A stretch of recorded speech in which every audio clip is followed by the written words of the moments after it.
Greetings everybody. Today we're going to check out Sapphire, which is for us at sapphire.pequayvalley.org, and we're going to be checking out the Sapphire suite.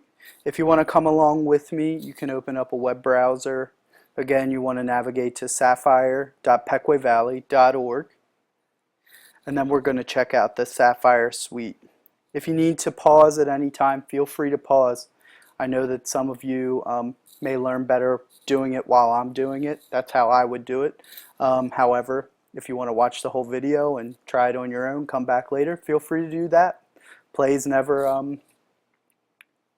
eliminate themselves, so check it out as many times as you want. Alright, let's get into Sapphire Suite.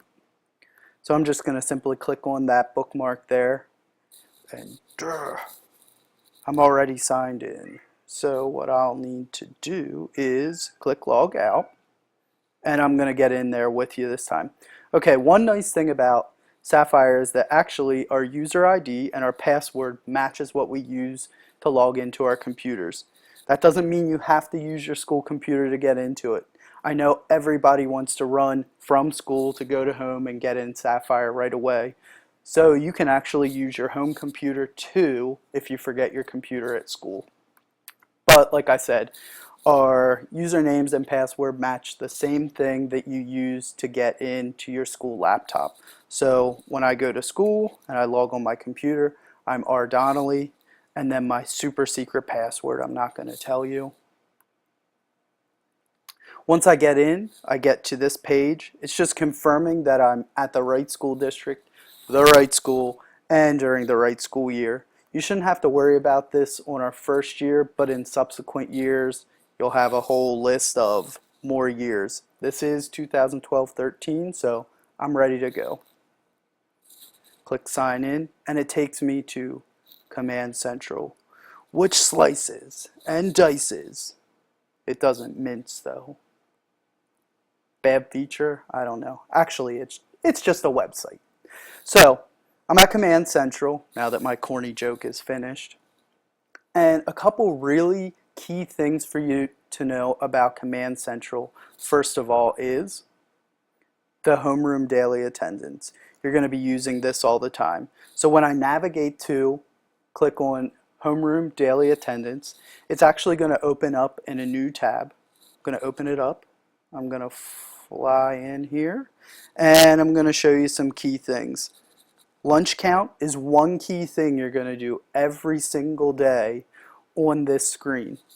It's simply a fill-in, a fill-in box. So if 10 kids get lunch 1, I put a 10. 4 kids got lunch 2, put a 2. 7 kids got lunch 3, my 7. And if I have 5 kids that get salad bar, you guessed it, I simply just edit and put a 5. No adults are going to get lunch today, so I'm going to leave those blank. If I were to buy lunch, and let's say I was going to buy a lunch 1, I just simply have to put that in just like I normally would for a student.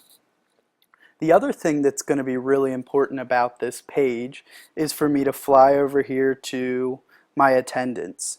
So it's a simple view. I just have this one option to either say the student is absent or leave it blank and say the student is here. Now what's really nice about this is when I do click a student absent, if today were, let's say, Monday the 27th, I click that, and A is going to show up in that box for that actual day. If I unclick it, the box will stay blank. But since today isn't the 27th, nothing's going to show up. Okay, so that's real quick at a glance the homeroom daily attendance and lunch count. Let's get out of that. Then the other thing you're going to need to do at our Command Central is get into your different grade books. You do that by clicking down this drop-down menu, and you can see I have 4 courses. You probably also have 4 courses, but you may have more. Let's just go into my CA gradebook. So I choose CA gradebook. I'm going to leave this section number the same as what it is for now. We're in period 1. I only want period 1. When it gets to have marking period 2, we should have a 2 and a 3 there, but for right now, like I said, let's leave it at a 1. Then, instead of coming down and clicking Go to Homeroom Daily Attendance, I'm actually going to click this Go to Gradebook, which is going to open in another new tab. I'm going to show you a feature that you have to do in the basics of getting into Sapphire very quickly, and then that's going to be it for our basics course. We'll add on more layers as the year progresses. So let's go to our gradebook. Okay. Sorry about the fly-in, I just don't want to show all my specific kids' information. What I do want to show though is this options menu. The options menu is going to be a big friend of yours for the initial setup. And the thing that we want to get to in this options menu is this acknowledge ads, hide drops. Right now all your students are either coded in red or green. Green means you need to add them to your course. Red means that they left and that you need to get them out of your gradebook. So all you simply have to do is click this Acknowledge Ads, Hide Drops, and all your students will then show up in this beautiful blue or white. I love how they stagger it like that for us. It makes it very pleasing visually because it's nice that they're not all the same color. Now I could choose to navigate to the other gradebooks one of two ways. From this My Gradebooks, I can go to My Courses and navigate through simply by clicking, okay, I want to go to my math gradebook, I want to go to my science gradebook.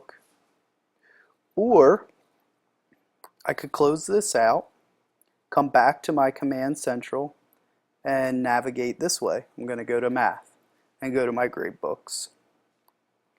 Now for each one of my gradebooks, I need to actually get in here and acknowledge the ads and hide the drops. I've done that for all my gradebooks already. You probably haven't, so you're going to need to go in and do that for all 4 of your gradebooks. And then one last feature that I want to show you that could, I think, be helpful is this in reports, this blank grid. What a blank grid is in Sapphire is essentially a paper gradebook. So if I want just my student names, I'm going to unclick these. I know they're all at grade 4. That might be handy for high school teachers, but not so much for us.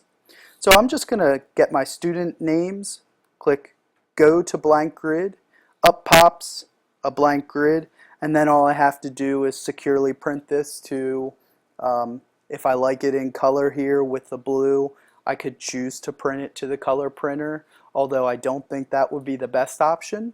If you print it to the Xerox machine, it'll just simply print white and gray, which still gives you that staggered look so that you can see easily, okay, I want to put grades in for Matea, here I go straight across. I want to put grades in for Esperanza, here I go straight across.